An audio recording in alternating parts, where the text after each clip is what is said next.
dajeeg yéen tey jaarale ko ci jumtukaay yi ak xarala yi nga xam ne mooy les nouvelles technologies pour waxtaan ak yéen ci li ñu bokk ñun ñëpp muy Ziguinchor. waxtaan gi dama koy doore ci kàddu ngërëm di leen gërëm bu baax a baax ndax ci at wii lañu taxawal élection bi waroon a tabb maire ak ñiy ànd ak moom bi waroon a tabb président conseil départemental ak ñiy ànd ak moom bu ñu bëri woon ñu sampoon seen dënd jàkkaarloog waa Ziguinchor laaj seen kóolute ngeen tànn ñu ci ñooñu ñëpp gënuñu leen jàkkuñu leen jàng gënuñu leen dëkk ci dëkk bi kóolute googu ngeen def ci ñun ñu ngi leen ciy gërëm di leen sant di leen wax nag ni saa suñu xëyee suba ba guddi jot lay suñu yitte ak suñu mbébét mooy bu ñu dox ba kenn rek ci waa Ziguinchor ne ah man de am naa lu ma rëccu ci li mu wóolu woon Ousmane Sonko ak ñi mu àndal ndax gor a koy fay askan waruñoo gën a gore ñun damay faral di wax ni ñun ñi nekk acteur politique ñun ñoo ameel askan wi ameeluñu ndax ku la wóolu ba ne la li war a doxal sama dëkk ci wàllu njàngu ndaw ñi ci wàllu paj mi ci wàllu tali yi ci wàllu ndox mi ci wàllu léeg-léeg lii yow laa ci wóolu kooku deselu la dara kon ñu ngi leen di gërëm di leen sant di leen wax nag ni bi ngeen ñu tàbbeeg léegi def na juróomi weer ak ñeent 9 mois ci juróomi weer ak ñeent yooyu lañ ci jot a liggéey defe naa waa Ziguinchor yépp teg nañ ci seen bët li ci njëkk mooy ñoo ngi doon liggéey ndax buñ lay doog a tàbb ci dara faaw rek nga càmbar ko ba xam li ci nekk ba pare waaye duñ la tàbb rek nga ñëw di daw xel donc càmbar nañu ba xam li ci nekk ñaareel bi nga xam ne liggéey nañ ko ci jamono jooju ci diir googu mooy fexe ba lii ñu diglante woon ak yéen ndax bu leen fàtte ni ñun ba ñuy ñëwuñu noonu rek ak loxo neen dañoo ñëw andi benn programme bi ñu ngi ko tuddee liggéey bu woowu ñu waa Ziguinchor ci leneen lu dul liggéey ndax réew moo xam ne dafa tardé ba ñu boole ko ci ñaar fukki réew ak juróom yi gën a tardé ci àdduna kooku fecc baax na de def ay événement baax na de waaye li war a doon sa yitte bi ëpp mooy liggéey ñi nga xam ne ñoom développé nañ ba pare am nañ doole fu ñu liggéey benn yow war nga liggéey juróom ndax danga leen bëgg a dab boo nekkee ci classe ngeen ni 50 élèves nga jël 45e soo buggee dab ki jëloon premier moom fu mu jàngee benn yow war nga fa jàng juróom moo tax ñu woo waa Ziguinchor woo waa Sénégal yépp ci liggéey programme boobu ñu dikkee woon nag dafa am nu mu tëree moo tax li ñu njëkk a def mooy càmbar bu ñu paree càmbar mooy waxtaan ak ñi ñuy liggéeyal yépp ci xamal leen ñun lan mooy suñu gis-gis ci ni ñu war a doxalee parce que gannaaw yàlla nag ñun la yàlla def maire bi ñu njëkk a waxanteeg ñoom mooy luubal alalu askan duñ ko nangu dërëmu askan ba ko fa la tudd lépp loo xam ne lu ñépp bokk la te mu jóge ci poosu nit ñi di seen lempo jaaduwut ñaari nit wala ñeent wala juróom àkki moo ko ñoom toog moo xam suuf si la moo xam lu jëm ci état civil la moo xam lu jëm ci recette municipale yi la wala lu jëm ci service technique yi la ak lépp loo xam ne liggéey la rek lu ma bëgg-bëgg nit ak lu ma jege-jege nit ku ma xam-xam ni randal alalu xaalis wala lubal alalu xaalis du ma ko négocier kenn te ku ko defit danaa mujjeeg yow ci yoon parce que alalu mbooloo la ñaareel bi mooy gën a góorgóorlu ci farlu ci liggéey bi ci ñëw heure wàcc heure waaye heure gi nga fiy nekkit nga jagleel ko mairie bi jagleel ko citoyens yi nga xam ne dañuy soxla mairie bi. ñetteel bi mooy càmbar ba xam ndax li ñu soxla ci ay nit yi war a liggéey ci mairie bi moom moo am dëgg. ndax léeg-léeg xam nañu ci mairie yi dañuy bëgg a dugal yenn saay mbirum politique ba di jël ba mu ëpp soxla mairie bi bu ko defee li ëpp ci budget mairie bi dañ koy yóbbu ci fay ay salaire ci jamono jooju waroon nañ ko yóbbu ci hôpitaux yi yóbbu ko ci école yi yóbbu ko ci marché yi yóbbu ko ci tali yi ak feneen pour waa Ziguinchor gi ci seen bopp. loolu it am na liggéey bu am solo buñ ci def ba yéen ñëpp gis ngeen ko ak yeneen yoo xam ne ci méthodologie liggéey bi la woon ñu def ko ci juróom-ñeenti weer yi nga xam ne weesu nañ ko waaye it ci liggéey bi nga xam ne moom lañ ñu sas ndax xam ngeen ni mairie yi pàcc la ci nguuru Sénégal ci état bi mu am loi boo xam ne moo ne lii ak lii la ñu jagleel mairie yi bokk na ci njàngu tut tànk yi bokk na ci paj mi ci lépp lu jëm ci poste de santé yi ak dispensaires yi bokk na ci lu jëm ci assainissement lu ñuy def ba lépp lu jëm ci canal yeeg ñoom mu jaar yoon bokk na ci wàllu urbanisme ak habitat mooy lu ñuy def ba dëkk bi neex ñu am ci ay jardin am ci ay place publique am ci ay plateau sportif ak yeneen juróom-ñett la wala juróom-ñeent yoo xam ne lu ñu transféré la ne jox nañ ko léegi communes yi loolu nag am na jéego yu bëree bëri yoo xam ne ñu ngi ciy liggéey te defe naa kuy yeewoo Ziguinchor rek gis nga ni am na lu ñu ci def naam ñi ñu wutu ci mairie bi am de lu ñu fi bàyyi woon loo xam ne lu baax la ñu continuer ci loolu parce que mbir moom boo ko jotee rek nooy def ba mu gën a baax ba mu gën a ñoŋe ba mu yokk moom nga war a def ci wàllu njàng mi fexe nañu ba ñi ngi jàppale école yi nuñ ko mënee defe naa ren la ñu joxe ci fourniture scolaire pour jàppale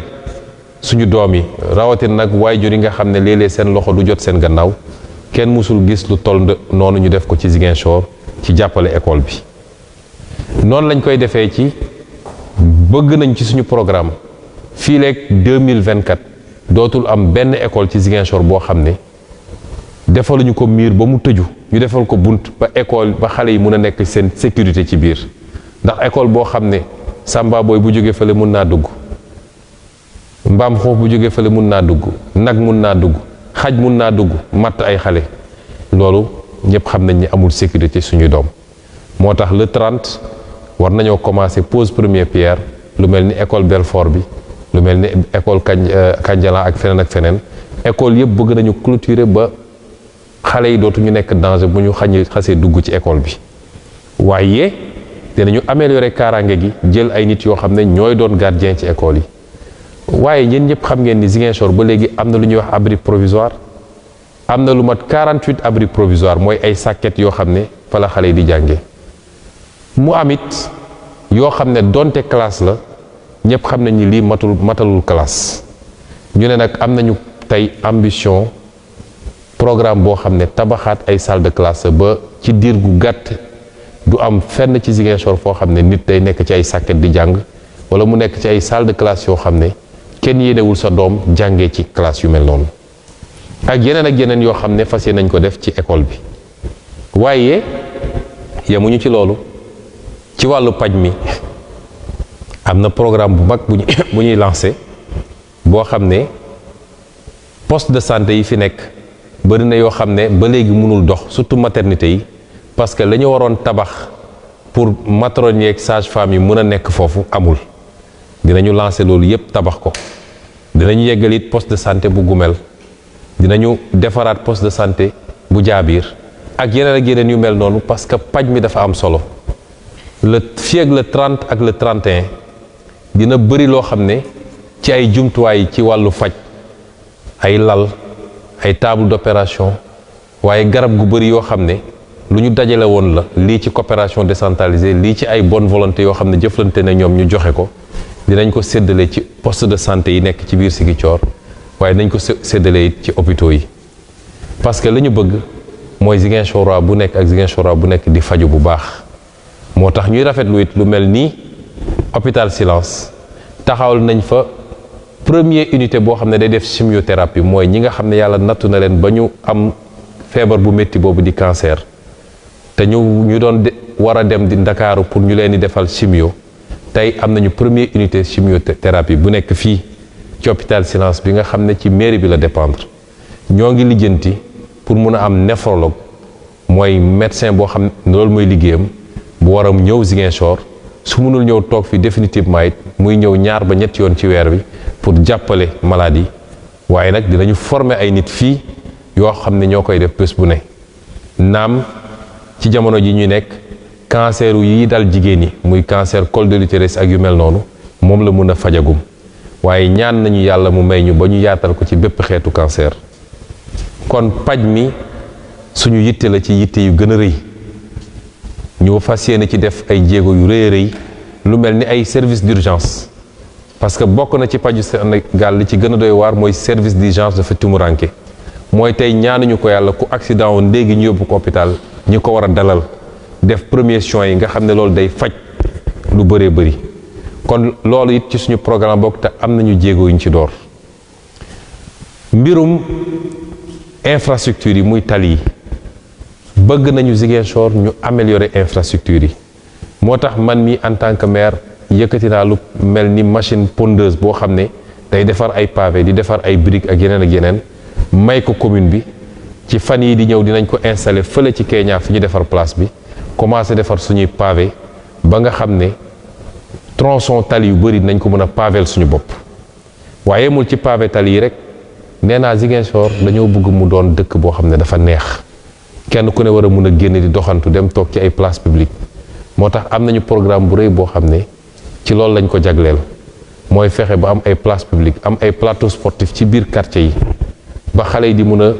football wala basket ci condition yu baax waaye am nañu ambition boo xam ne it ci wàllu marché yi am na 2 marché yoo xam ne ñi ngi lancé appel d'offres yi benn bi mooy marché aux poissons fexe ba marché boo xam ne jën gi rek lañ ko jagleel fii ci Budodi ci wetu quai de pêche bi bu boobaa it dina fexe ba lépp loo xam ne da doon gën a feesal marché Saint-Maur ñu yóbbu ko détaché ko foofu waaye deuxième marché bi mooy marché aux produits agricoles ndax ñun ñëpp xam nañ ni li tax Saint-Maur mel nii mu mel nii bokk na ci goana bi ñuy wax ak yeneen waaye tey bu ñu paree marché Tilène bii nga xam ne donte li ci des bëreetul ñu fexe ba am marché aux poissons bu ñu bëgg a def fii ci 54 mètres bi def marché aux produits agricoles du moins daal di def marché aux poissons fii ci Budodi jàpp naa ni loolu dina désengorger Saint-Maur waaye nag marché yi fi amoon lu mel di marché Ngelaw marché Grand Dakar ak Baneto ñu réfectionné waat ko yaatal ko defe naa loolu dina tax ba marché bu nekk dina nekk ci norme yi gën a baax ba yenn risques yi ñuy am ci marché yi ba léegi-léegi nga dégg ñu ne incendie am na lépp lakk na loolu nañ ko musal Ziguinchor ak waa Ziguinchor kon li ñu bëgg a def bëri na su ma doon lim tey mun nañ fee fanaan waaye lii lépp nag mbokk yi ndimbal da ciy fekk loxol borom li tax ñuy wax citoyenneté mooy kenn ku nekk di laaj bis bu nekk balaa mu naan lan la municipalité bi defal ma mu war a njëkk a xalaat man lan laa defal municipalité parce que defal municipalité mooy defal sa bopp moo tax ñuy rafetlu lu mel ni service civique bi nga xam ne lancé nañ ko woo ci ndaw ñi woo ci mag ñi waa Ziguinchor yu bëri ñëw uyu si ñu mooy service boo xam ne service volontariat la nit day jóg ne damaa ñëw defaral sama commune te laajuma ci dara liggéey bu rafet la service boobu def ci jamono yiy wees gis ngeen ni bi ñuy dëgmal nawet bi mairie bi da daan fay ay xaalis bu dul jeex ay entreprise pour ñu nettoyer caniveau yi waaye leen gis ngeen ni waa Ziguinchor ñoo jóg ne dañ koy def ba sax ay nit jóge Ndakaaru jóge Jurbel jóge fépp ñëw ñoom it ne dañ ciy bokk ñu am ci résultat boo xam ne kawe na suñu njort te kenn gisul ndox mi taxaw ak Ziguinchor nga xam ne day def plus de 2000 millimètres ci wàllu taw dégg nañu inondation fu ne waaye néew na Ziguinchor te service civique boobu moo ko liggéey te kon ne di ko liggéey ci nettoiement yi ñuy def ci biir dëkk bi kon loolu wane na citoyenneté li mu mun a def ci dëkk noonu la ñu bëggee nag wax Ziguinchor bu nekk ne ko li ñu war a defar ci dëkk bi du jóge ci poche maire de man aw ma ay milliards du jóge ci poche conseil yi maire am na lu mu ciy joxe keneen joxe te li gën a firndeel joxe boobu mooy suñ la andilee kayitu lempo nga fay ko gis nañ nag ni dafa mel ni Ziguinchor yaay xam nañ fi ñu bëgg a jëmee dëkk bi ndax gis nañ ni soo jëlee jakartamaan yi nangu nañu fay soo jëlee ñi yor baar yi nangu nañoo fay barki démb tailleur yi lañu toogal nangu nañoo fay commerçant yi nangu nañoo fay noonu lañ ko bëggee ci Ziguinchor waa yépp ku ñu andil kayitu lempo sa kër jegeel waa lempo wala waa trésor boo mënul fay léppit ñaanal ñu defal la ko ay pàcc weer wu ne nga am loo fay te xam ni dërëm boobu ngay joxe mooy defar tali bi war a jaar sa buntu kër mooy andi courant bi sa buntu kër mooy defar poste de santé bi nekk sa wetu kër ba nga mën a faju mooy defar école bi nga nekk sa wetu kër mooy tax xale yi jàng dans de bonnes conditions programme bi ñu am bëgg xale bu nekk li ñuy wax le cantine scolaire le lait à l'école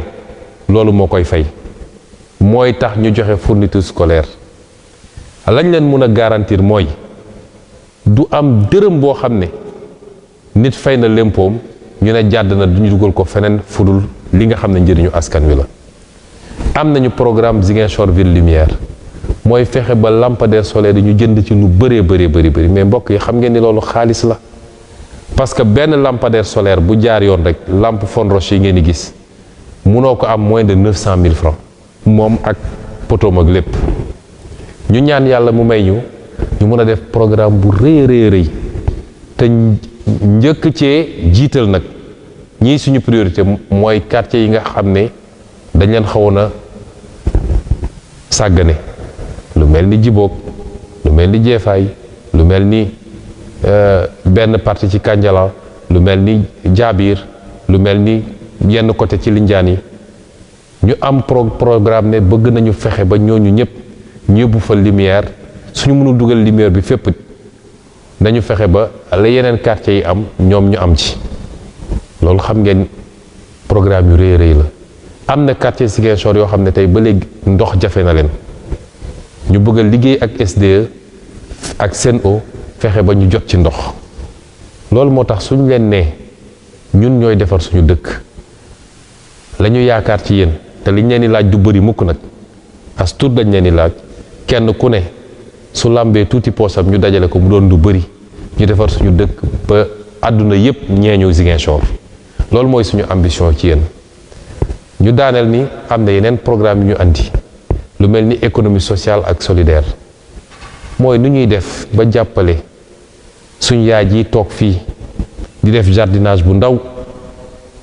gannaaw Linjaan wala Kolobaan wala fu munti doon nu ñuy def ba jàppale suñu rakk ji nga xam ne mu nga bëgg a taxawal poulailler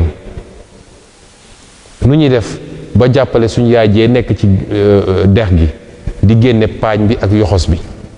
nu ñuy def ba ki bëgg a commerce ñu utal ko financement ki bëgg a def transport ñu jàppale ko ci financement moo taxoon ñu lancé programme boobu ne nag nañu fexe ba mobiliser xaalis bu ñu mobiliser xaalis daal di taxawal li nga xam ne moom la ñu tuddee couveuse d'entreprise mooy liy former nit ki balaa ñu koy jox xaalis pour mu liggéey parce que koo jox xaalis sa formé woo ko rek boo moytul dina fayit gannaaw bu ñu ko formé ba pare nag yëkkati lenn ci xaalis abal ko mu dem liggéey di fay loolu yéene la bu ñu am pour Ziguinchor région bi laa wax nag waxuma seulement commune bi mënoon nañ ci bañ a fekk parce que bokkul ci compétence yi nga xam ne transféré nañ ko waaye dañoo am yéene gu rëy pour dëkk bi ñuy continuer di lancer appel bonne volonté yépp nee nañu ku am sa 10 000 xeebuñu ku am sa 50 000 xeebuñu ku am sa 1 million xeebuñu bu ñu dajalee ba am lenn lu ñu mën a lancer liggéey bi rek ñu lancer ko commencer di jàppale nit ñi di leen financer yii mbokk yi mooy suñu gis-gis ci Ziguinchor lii la ñu lancé am jéego yu am solo ñu def ci 2022 bi donte 9 mois rek lañ ci am fas yéene nag 2023 bi doon dëgg nag année lancement bi année confirmation bi ñu am yaakaar ne bu ngeen ci jàppee yéen ñëpp dinañu am résultat bu kawe suñu njort te njëriñu waa Ziguinchor lay doon. moo tax ñu leen di woowaat di leen soññaat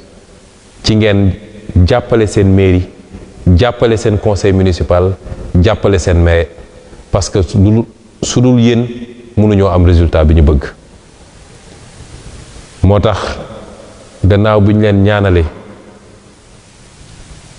sant yàlla bi mu ñu mayee ñu dund 2022 ba yegg si fii may ñu dund ko am ci wér gu yaram tal ko ak fekke ko di leen souhaiter une très bonne fin d'année di leen wax ni suñu ambition rëy na rëyaay boo xam ne budget bii nga xam ne ñu ngi ko jëlee ci 3 milliards pour 2022 bi yóbbu ko ci plus de 5 milliards pour 2023 daanaka yokk na lu ëpp 2 milliards ambition yooyu mooy suñu ambition 2023 di ñaan yàlla 2023 gën 2022 lépp loo xam ne lu nit di yóotu la ci wàllu wér-gu-yaram ci wàllu wërsëg ci wàllu jàmm ci wàllu sutura yàlla na gën a bëri ci 2023 que ci 2022 ñu ngi leen di gënam di leen sant di leen souhaiter une excellente année 2022 di leen souhaiter une excellente fin d'année 2022 di leen souhaiter une meilleure année 2023 ci kàttanu yàlla asalaamualeykum wa rahmatullahi wa barakatuh. Ziguinchoroises, Ziguinchorois, bonsoir. J'ai l'honneur de revenir m'adresser à vous pour cette première fin d'année que je vis en tant que premier magistrat de la ville de Ziguinchor.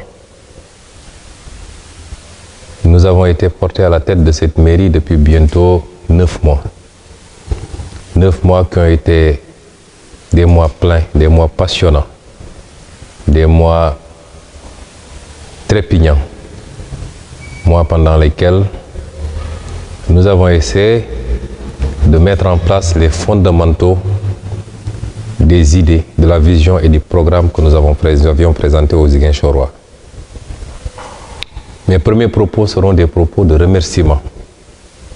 à cette formidable population ziguinchoroise, toutes branches confondues,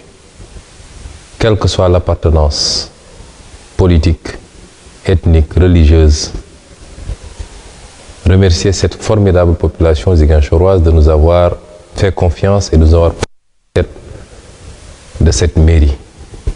qui est une mairie symbolique au Sénégal,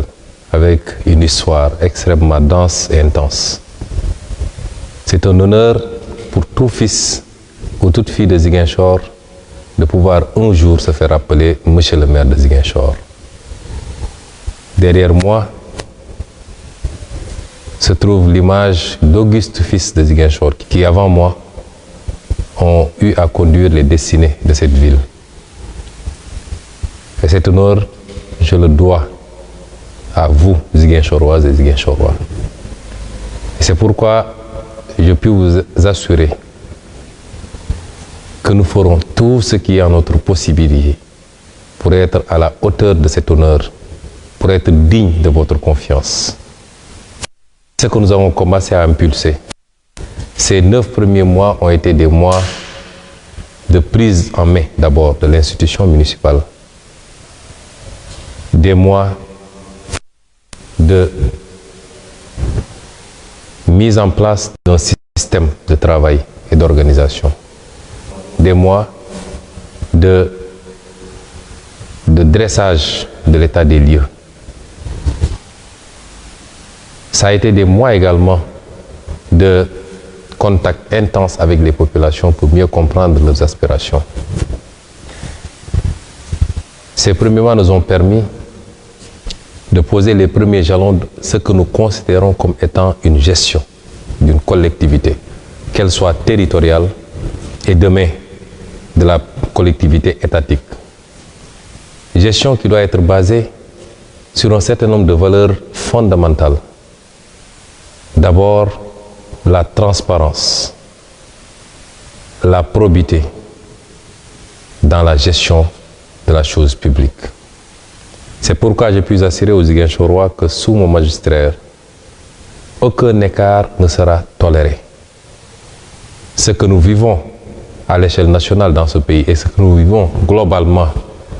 à tous les échelons des collectivités territoriales, on l'admettre. Le service public, comme son nom l'indique, c'est de servir le public dans la dignité, dans l'honneur, dans la transparence, mais dans la communion également avec ces populations. C'est pourquoi, dans cette mairie, nous ne tolérerons aucun écart dans la gestion des affaires publiques,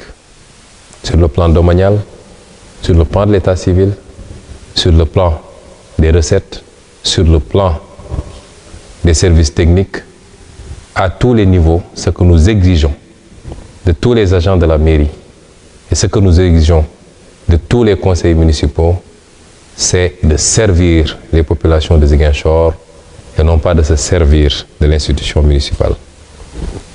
Deuxième valeur extrêmement importante, ou alors deuxième axe programmatique,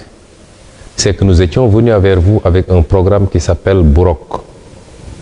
Un programme avec un certain nombre d'axes fondamentaux. D'abord, les compétences transférées qui découlent de l'acte 3 de la décentralisation. La santé, l'éducation, l'urbanisme et assainissement et toutes les autres attributions qui ont été transférées aux collectivités locales. Nous avons commencé à poser les jalons d'une gestion axée sur un bon niveau de prise en charge des besoins des populations. L'assainissement, l'hygiène publique, l'urbanisation, nous nous sommes fixés comme credo que Ziguinchor doit être l'une des villes les plus propres du Sénégal, pour ne pas dire la plus propre. Évidemment, avec des moyens extrêmement limités, mais avec la collaboration de programmes étatiques comme l'UCG, le Promoged, la mairie a beaucoup fait pour doter la ville d'engins de ramassage des ordures, d'engins de travaux publics et tout faire de sorte que la ville de Ziguinchor soit l'une des plus salubres et l'une des villes où il fait mieux vivre. Nous le faisons, mais nous comptons sur la contribution des populations. Nous le faisons avec déjà un grand élan de volontarisme des populations ziguinchoroises, notamment de sa jeunesse ou d'une frange importante de sa jeunesse qui a accepté de répondre à notre appel pour la mise en place d'un service civique communal. Et vous avez vu l'excellent travail que ce service civique communal a abattu avant, pendant et après l'hivernage pour curer les caniveaux, nettoyer les grands axes, de sorte qu'on n'a quasiment pas eu de problème. Ces tâches nous coûtaient énormément d'argent dans le passé. Et aujourd'hui, avec l'engagement des Ziguinchorois, de ces jeunes filles et de ces jeunes garçons, même de gens beaucoup moins jeunes, nous avons pu relever ces défis. Cet élan de volontarisme, la citoyenneté est au cœur du programme Bourok et nous y reviendrons dans d'autres aspects. La prise en charge d'une bonne offre pour l'éducation. Dans les jours à venir, nous allons procéder à des poses de première pierre pour les murs de clôture des établissements scolaires. Parce que notre objectif en matière d'éducation, c'est de mettre en sécurité nos enfants qui fréquentent les écoles préscolaires et élémentaires qui relèvent de la compétence de la mairie. Et pour cela, nous avons considéré qu'aucune école dans le périmètre de la commune de Ziguinchor ne doit être une école ouverte, sans clôture qui permette de sécuriser les élèves. Nous allons lancer un ambitieux programme pour clôturer toutes les écoles, mais également pour construire des salles de classe, parce qu'il y a encore des abris provisoires à Ziguinchor, mais il y a également des classes qui n'ont de classe que le nom, malheureusement. Il n'est pas admissible que nos enfants continuent à étudier dans des conditions indignes d'un être humain. Nous avons beaucoup œuvré cette année pour appuyer l'école et particulièrement les parents les plus démunis en les dotant de fournitures scolaires à un niveau jamais égalé dans la commune. Nous comptons continuer dans cette lancée et en faire encore toujours un peu plus année après année. La santé, qui est une préoccupation, pas seulement pour ce qui relève de la compétence de la commune, c'est-à-dire les postes de santé, les dispensaires et les maternités, mais même au-delà, les hôpitaux qui ne relèvent pas de la commune. Dans les jours à venir, nous allons procéder à une distribution d'importants lots de matériel que nous avons pu acquérir sans que la municipalité ne débourse un franc, parce que beaucoup de ce matériel est issu de la coopération canadienne notamment, mais de bonne volonté sénégalaise qui ont eu à donner leur contribution. Nous avons comme préoccupation d'améliorer l'offre en service public de santé en mettant tous les postes de santé de Ziguinchor à un niveau optimal, en équipement d'abord, en personnel ensuite. Et c'est pourquoi des travaux seront lancés pour, par exemple, construire les logements du personnel au niveau du poste de santé de Bukot, pour parachever le poste de santé de Goumel, pour réfectionner et améliorer le poste de santé de Diabir. Tout cela est inscrit dans le budget que nous venons de voter et qui va couvrir l'année 2023. Nous ne nous arrêtons pas au niveau des postes de santé parce que nous voulons le faire travailler également à appuyer autant que possible les deux hôpitaux, l'hôpital régional et l'hôpital de la Paix. Et je dois magnifier qu'aujourd'hui, au niveau de l'hôpital Silence, nous puissions mettre en œuvre la première unité de chimiothérapie. Certes, pour le moment, ça ne peut traiter que les cancers féminins, mais notre objectif, c'est d'aller progressivement pour pouvoir traiter toute forme de cancer dont souffriraient les populations de Ziguinchor et des communes environnantes. Sur le plan des infrastructures, nous sommes en train d'essayer d'abord de mettre en place notre propre système. Et c'est pourquoi nous avons offert à la commune de Ziguinchor un certain nombre d'instruments, dont le plus en vue, c'est une pondeuse de briques, de ourdi, mais également de pavés, pour que la commune puisse produire elle-même le maximum de pavés, le maximum de briques pour les chantiers de clôture des édifices, mais pour pouvoir également lancer des travaux de pavage des rues, mais également les travaux d'aménagement des places publiques qui peuvent avoir besoin par endroit de pavés. Mais également dans le cadre du programme PACASEN que nous avons trouvé sur place. Et nous sommes en train de nous battre pour mériter les enveloppes que nous devons recevoir dans le cadre de ce programme-là. Il y avait certes des lenteurs, nous les avons trouvées ici. Je m'en veux pour preuve le volet PACASEN qui devait concerner les infrastructures routières. Il y avait beaucoup de retard. Nous avons dû insister au niveau de la GTIP pour que le contrat soit résilié finalement. Parce que le tronçon qui passe devant l'église de Tilène dure depuis trop longtemps. Et il y avait des retards. Nous avons dû prendre nos responsabilités pour résilier ces contrats et très bientôt, s'il plaît à Dieu, lancer un nouvel appel d'offres pour avoir des entrepreneurs beaucoup plus crédibles et réaliser rapidement ces tronçons routiers qui sont déjà budgétisés à hauteur de plus de 2 milliards et dont les fonds sont disponibles. C'est de la même manière que nous avons un ambitieux programme d'aménagement paysager. Nous voulons que Ziguinchor soit agréable pour celui qui circule, pour celui qui veut sortir se promener, agréable à vivre. Et pour cela, il nous faut aménager des plateaux sportifs, des places publiques, des jardins publics, parce qu'il n'y en a quasiment pas à Ziguinchor. Si vous voulez sortir et vous promener, vous n'avez pas un endroit où aller vous promener.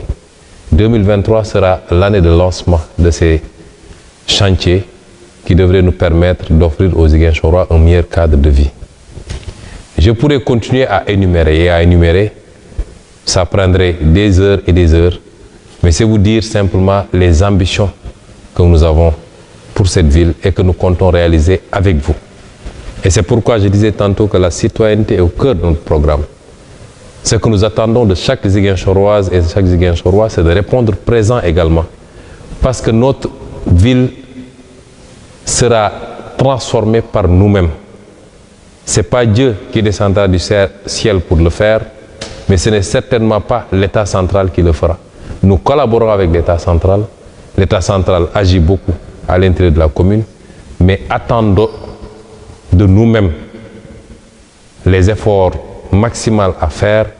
pour pouvoir nous offrir la ville que nous voulons, la meilleure ville du Sénégal et même de l'Afrique. C'est largement à notre portée. Et c'est pourquoi on dira tout le temps comment on fait pour réaliser tout ça. Le budget passe de 3 milliards en 2022 pour être projeté à 5 milliards et quelques en 2023. Nous le pouvons et nous pouvons même plus. Parce que ce que nous avons fait ces 9 mois nous montre que c'est possible. Mais ce sera possible avec la participation, à l'adhésion de chacun et chacune d'entre vous. Ne serait-ce que sur le plan fiscal, c'est les impôts qui permettent de doter l'État central et les collectivités locales en moyens. Nous ne vous en demandons pas beaucoup. Et je me réjouis de voir que de plus en plus les Ziguinchorois adhèrent. Les différents secteurs socio-professionnels, toutes les réunions qui se tiennent au niveau de la perception municipale, avec la participation des conseils municipaux, comprennent où nous voulons aller avec la ville et adhèrent à ce projet-là. Les Jakartamans, par exemple, ont accepté de payer ce qu'ils devaient payer. C'est 100 francs par jour, ce n'est pas beaucoup. Les tailleurs récemment l'ont accepté. Les commerçants ont accepté. Les tenanciers de bars ont accepté de payer les taxes délibérées par le conseil municipal depuis longtemps, mais qui n'étaient pas payées. Et ce que nous attendons de chaque Ziguinchorois et de chaque Ziguinchoroise, si vous recevez des avertissements d'impôts chez vous, déplacez-vous pour aller à la perception municipale ou au service des impôts et domaines, selon la nature des impôts. Si vous ne pouvez pas payer tout de suite, demandez des moratoires et payez progressivement. Sachez que cet impôt que vous payez, tant que je serai maire de cette ville, aucun franc de cet impôt ne sera détourné à autre chose que l'utilité publique. Et c'est cet impôt qui va nous permettre de réaliser les ambitieux programmes. Par exemple, le programme Ziguinchor Ville Lumière. Nous voulons lancer sur 2023 l'acquisition de centaines, voire de milliers de lampadaires solaires, avec comme priorité les quartiers qui ont été les moins favorisés jusqu'à présent. Nous voulons que l'éclairage public aille partout. Les programmes d'adduction d'eau, puisqu'on a encore des quartiers à Ziguinchor qui n'ont pas accès à l'eau. L'argent que vous donnerez, les impôts que vous payerez, les taxes locales que vous payerez, je puis vous garantir que chaque centime de cet argent sera consacré exclusivement à la réalisation de ces missions de service public pour que les Ziguinchorois vivent mieux. Et c'est pourquoi je disais que la citoyenneté est au cœur de notre programme. Au-delà maintenant du programme municipal, le programme Bourok avait initié un certain nombre d'axes comme l'économie sociale et solidaire que nous avons lancé ici. Ça avance lentement mais sûrement. Mais nous continuons à lancer un appel à toutes les bonnes volontés de contribuer pour nous permettre de constituer le capital primitif qui va nous faciliter l'encadrement et le financement du petit entrepreneuriat dans la région de Ziguinchor. Je ne parle pas de la commune de Ziguinchor. Parce que ce volet, nous voulons le faire dans le cadre de l'entente interdépartementale qui réunit les 3 départements de Ziguinchor, Oussouye, Ziguinchor et Bignona. Nous comptons sur chacun et chacune d'entre vous. Le principe était simple. Si chaque bonne volonté donne 50 000 francs, je ne dis pas chaque Ziguinchorois, si on en a 100 000, c'est 5 milliards de budget qui nous permettront facilement de réaliser des choses extraordinaires avec la microéconomie, c'est-à-dire l'ostréiculture de nos mamans, la transformation des produits, c'est le petit commerce, c'est l'aviculture, c'est l'apiculture, c'est autant d'activités, c'est le petit transport qu'on pourra financer, encadrer d'abord, former et ensuite financer et surveiller pour que le boom économique que nous attendons dans la région, nous puissions l'avoir parce que le potentiel économique, il est là. Et il est à nul autre pareil. Il est extrêmement important. Voilà autant de grands chantiers qu'on a essayé de lancer progressivement lors de ces 9 derniers mois avec la participation de toute l'équipe municipale que je félicite, que j'encourage également, parce qu'ils ont compris l'esprit dans lequel ce programme a été conçu et ils ont compris où nous voulons aller avec Ziguinchor. Avec l'ensemble des conseillers municipaux, quelle que soit leur coloration politique, avec le bureau municipal qui a très tôt compris et est à côté de nous, mais avec vous, toute la population ziguinchoroise. 2023 doit être l'année d'éclosion. 2022 était l'année de mise en place des fondamentaux. 2023, à partir de janvier et sans interruption, doit être l'année d'éclosion de ce programme Burok que nous avons présenté. Il y a beaucoup d'autres aspects sur la digitalisation que nous allons lancer bientôt également pour permettre de plus en plus aux Ziguinchorois, aux élèves, quel que soit leur niveau, de pouvoir bénéficier d'enseignements de qualité à partir de chez eux. Mais également pour pouvoir mettre en exergue et en valeur les atouts économiques, touristiques, tout le potentiel de Ziguinchor dans un monde virtuel digital où on pourra entretenir des partenariats avec le monde entier. C'est nos ambitions pour Ziguinchor et c'est à cela que nous appelons tous les Ziguinchorois. Je ne doute point que vous ayez compris ce que nous voulons pour cette ville. Et nous le faisons avec le cœur. Nous n'attendons absolument rien en retour, même pas de remerciements, parce que ce qu'on fait pour sa ville, ce qu'on fait pour son pays, on le fait pour soi-même. Et c'est pourquoi nous clôturons cette année 2022 sur une note d'espoir. Et nous ouvrons l'année 2023 sur une volonté ferme de réaliser ce qui n'a jamais été réalisé au Sénégal par une collectivité. Nous le ferons ensemble et je sais pouvoir compter sur vous. Je vous souhaite une très belle fin d'année 2022 et vous souhaite une année 2023 100 000 fois meilleure par rapport à toutes vos attentes en matière de santé, en matière de prospérité, en matière de bonheur, en matière d'éducation, en matière de sécurité.